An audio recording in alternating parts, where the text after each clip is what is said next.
What's going on, guys? Welcome to another episode of Review for Jujutsu Kaisen Season 2. This is episode 14, and with me, as always, I have Blue Spade. Mm.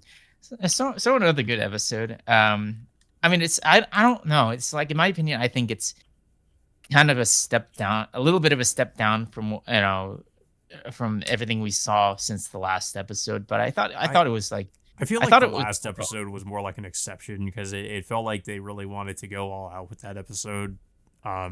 And I mean, like, I don't think, I think it's a little bit unreasonable for people to expect it to be as well animated as that was.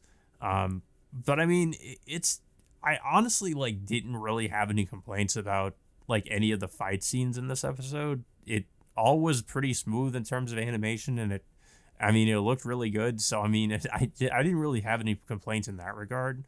Um, yeah. I don't know. I guess people's expectations are just really high after having seen that fight, and they just expect that maybe like the rest of the arc is going to look like that. But I just kind of took that when I saw that episode. I was like, yeah, they probably like put a lot of talented people on this one, and they really put a lot of effort into it, and it's probably going to be more so the exception and not necessarily the rule, I suppose. Um, so yeah, I didn't really expect that the rest, the other episodes, maybe except for certain parts of the story, where they want to put more effort into in particular are gonna look that good. Yeah. But anyway, the episode starts us off with Mei Mei battling a cursed spirit that was sent after her from the Fate Ghetto. And she initially has trouble going up against this spirit because if she gets it like somewhere in the middle of the field, she'll suddenly be like stuck in a coffin buried with like a stone or a pot on top, and she ends up using her younger brother Ui Ui as a distraction. Just basically, yeah, and Ui Ui is just like just straight up like just is willingly going off on his potentially going to his death just to save his sister in order to take down this cursed spirit. Yeah, we see just I guess I'll just how devoted he is to her, that he's pretty much willing to die for her. Um, Yeah.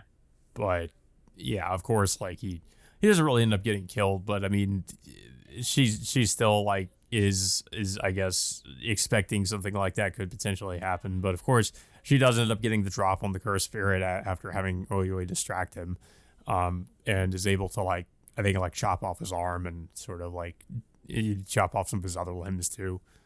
Yeah. So this of course frees them from the domain that they were trapped in, and she's getting ready to fight against the Fate Ghetto, who sent her there in the first place. But we then transition off to another part of the city in which we see Nanami meeting up with both Maki and what was it, Naobito, informing them about like what happened to Gojo being sealed and all. But they encounter like another cursed spirit. I think his name is Dagon. Uh, Yeah. initially, they thought initially they thought like it was a weak cursed spirit, but we find out that it transforms into a much stronger state, which this cursed spirit ends up trapping them in like another domain, like which turns out to be like this like this island on a beach area, and like what was it, Dagon uses like I guess these other spirits to um attack the group, and of course like we see like the entire group uh being pushed back a bit. We see Nanami getting bloody and bruised in the process. But overall, this fight scene was actually really well done, in my opinion. Despite the fact that it was kind of a step down from uh, from the fight between Choso and Yuji. Yeah, I mean, it didn't look as good as that, but I still thought it looked pretty great for what it was. And we also see like yeah, like the old man, like some of what he can do, which he I guess he's just really fast. Like he explains it like he had a really weird way of explaining it, because he explains it in terms of like frame rates, which I was kind of I was like, how does that work? But I guess he's more so like referring to how fast the human eye can maybe like perceive things or something, because it just seems like he moves really fast, like it almost like he's teleporting, and when he does that, he can like, if he does it in a particular way, I guess he can freeze one of the cursed spirits in like in a block of ice, and I guess if you crush the ice to potentially kill the spirit or something. Um, Yeah. but yeah, it's a really weird ability though. I didn't really see him being able to do something like that. Yeah. So the fight eventually goes on until Megami suddenly pops into the domain and decides to help the entire group by escaping the domain by, I guess, in a way, trying to distract Dagon. Um, Well, like and he also like he says there's like a hole in the bear, or he could create a hole in the domain to basically get everybody out.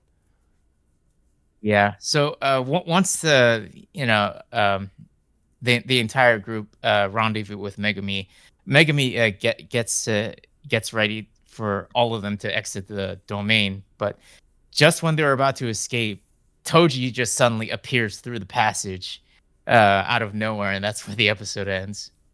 Yeah, I guess we should mention too. There's been some slight controversy about this particular scene as well. Like, I guess people complaining about how I suppose how it doesn't look quite as good as it did in the manga.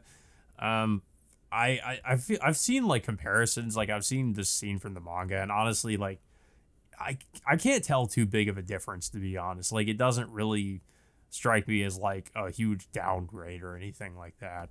Um, the only I mean like this has kind of happened with people complaining about how Mappa has done some of these other I guess iconic manga panels before. Like I remember when people complained about Attack on Titan the final season when Eren puts on his jacket, that it didn't look as good as it did in the manga, and like I mean I could see some of the complaints there, but I didn't think it was that big of a deal. Same with some of the other instances of this. I feel like for the most part it's kind of like it does come off as kind of nitpicky. It's like I mean it could have been better, sure, but it's not like the end of the world at the same time. It's I think it's just not. I mean it's not a big issue, especially with how overworked a lot of the animators at Mappa are. I can kind of understand like why maybe they don't look quite as good, but I mean they've been putting a lot of effort into most everything else, I feel like, with the series, and I just feel like people hyper focus on one thing that doesn't look quite up to par as like in comparison to the manga, and they just kind of get on them for that and kind of forget about everything else that they've done that's look really incredible. And it just kind of feels like they conveniently forget about that and start complaining about oh well, there's this one shot that just doesn't look quite as good as it did in the manga or something. I mean, Um, it's still possible that Mappa, can, I don't know, like well, in a way, yeah, fix it into retouch on some Blu-ray. of I this. mean, because they've done that before too, where they've made improvements in the Blu-ray version as well, with some of the scenes that people have complained about in the past. Um, Mhm. But yeah, I mean, overall though, I thought it was a pretty decent episode. I mean, obviously, I didn't think it was going to be anywhere as well animated as the last episode was, because like I said, I feel like the last episode was they were really like putting all their effort into that.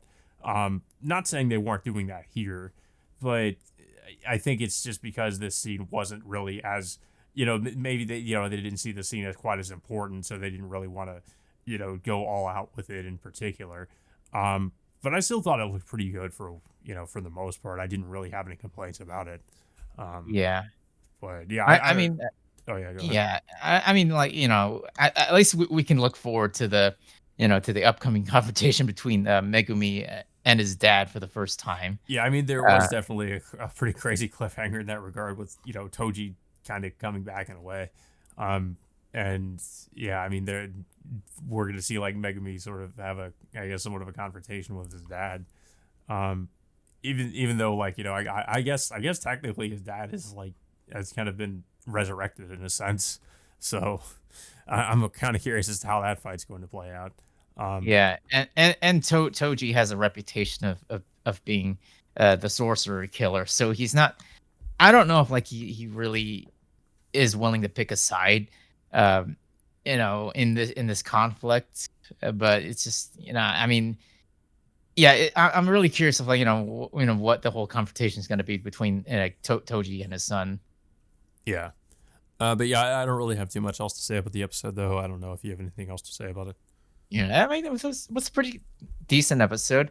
I mean, like I said, it's not as visually like impressive as as last week's was, but I mean, there's only so much Mappa can do for what they can do at at the time. But I think overall this episode was still decent in a way.